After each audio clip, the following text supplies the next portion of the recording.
May bagyo dito sa amin, dito sa Ilocos Norte, bagyong Karina. Ngayong araw na to ay putulin namin itong kahoy ng malunggay namin. Kukunin natin yung bulaklak at yung bunga ng malunggay para ulamin. Baka pag hindi namin putulin ngayon, mapuputol ito dahil sa malakas na hangin. At wala na kami makukuhang bunga at bulaklak ng malunggay. Yung bunga ng malunggay masarap lutuin, inabraw sa Ilocano. Na may kamatis, pagkuong, nabaw, at masarap din maglagay ng pritong isda gaya ng tilapia or bangus. Yung bulaklak naman, pwede nating lutuin na ensalada. Blanch lang natin ng mainit na tubig, maglagay lang ng kamatis at saka bagoong or patis. Sob na yan, masarap ng ulam.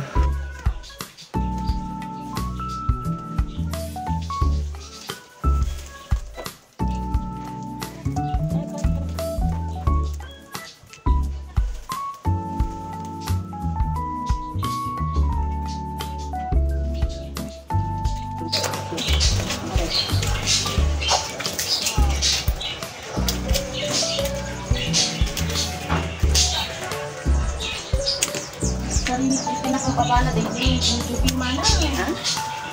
Alam na tababas, tumambay na kayo.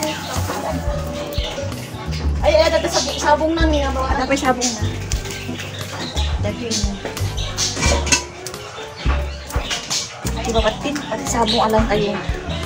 Kasi nung pag magtagal, manghinitim na siya. May itim-itim na siya. Ito na. Ulam namin.